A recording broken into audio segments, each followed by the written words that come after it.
Hello everyone, কেমন আছো সবাই? আশা করছি সবাই খুব ভালো আছো। আমি রূপসা এসে গেছি তোমাদের সাথে একটা নতুন ভিডিও নিয়ে। ফ্রাইডে ইভিনিং থেকে ভিডিওটা শুরু করলাম। এই জাস্ট কাজ থেকে ফিরলাম, স্বাভাবিকভাবে খুব টায়ার্ড হয়ে গেছি। চেঞ্জ করে ফ্রেশ হতে এলাম। জানো তো 3-4 দিন ধরে টানা খুব বৃষ্টি হচ্ছে, বাট গরম এক ফোঁটাও কমছে না।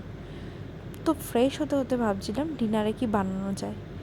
আমাদের এই এক চিন্তা, ব্রেকফাস্টে কী বানাবো, লাঞ্চে কী বানাবো আর ডিনারে কী বানাবো, এই ভাবতে ভাবতেই অর্ধেক দিন চলে যায়। তো ভাবলাম ফ্রিজে চিকেন আছে, ওটাকে তো আগে বার করি। তো চিকেনটাকে বার করার পর ডিসাইড করলাম যে বিরিয়ানি বানাবো। অনেক দিন বিরিয়ানি বানানো হয়নি। তো সেই মতো আদা, রসুন আর কাঁচা লঙ্কা পেস্ট করতে দিলাম। পেস্ট হয়ে গেছে, এবার ম্যারিনেশনের পালা। চিকেনটাকে ম্যারিনেশন করতে দিচ্ছি।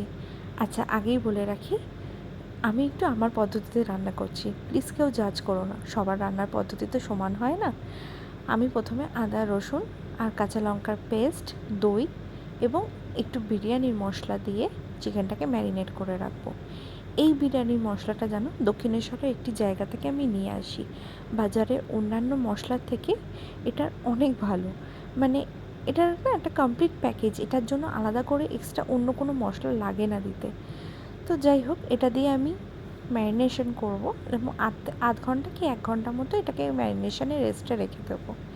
তার মধ্যেখানে এই আলু, পেঁয়াজ এই সমস্ত কেটে নিয়েছি এবং আমি 2টো ডিম সেদ্ধ বসিয়ে দিয়েছি। বিরিয়ানিটা না আমার কাছে একটা কমপ্লিট প্যাকেজ, মানে আলু, ডিম, চিকেন বা মাটন যেটাই থাকুক সব কটা থাকতে হবে, কোনো একটা মিসিং গেলে না আমার ভালো লাগে না। তো এই যে আগেই বললাম একটু আমি আমার মতো করে করব। আমি কি করি, আদা রসুনের যে পেস্টটা আছে না, সেটা থেকে একটু রস বার করে নিই। এবার গ্যাসে কড়াই বসিয়ে দিয়েছি, ঘি দিয়েছি এবং তাতে দেবো হচ্ছে গোটা গরম মশলা। গোটা গরম মশলাটা ততক্ষণই ভাজবো যতক্ষণ না এর থেকে একটা ভালো ফ্রেগরেন্স বেরোচ্ছে।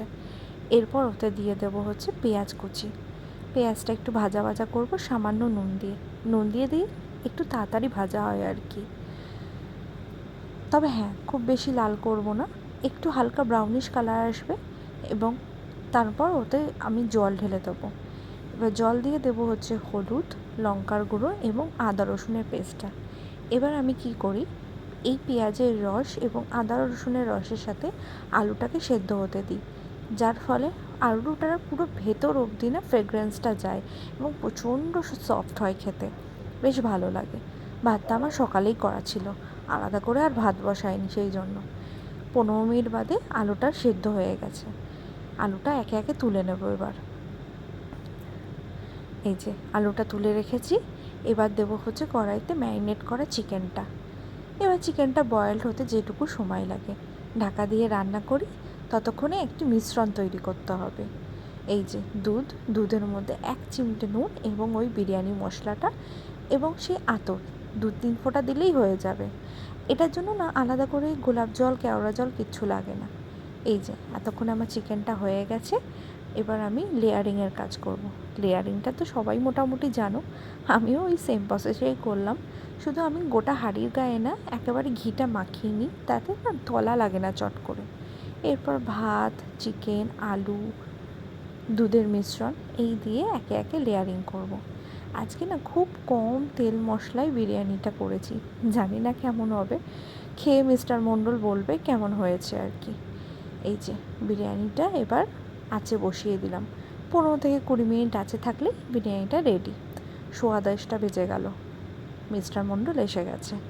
ও না আমাকে দেখে এরকম একটা অদ্ভুত হাসি দেয়, আমি জানি না আমাকে কি কার্টুনের মতো দেখতে লাগে নাকি।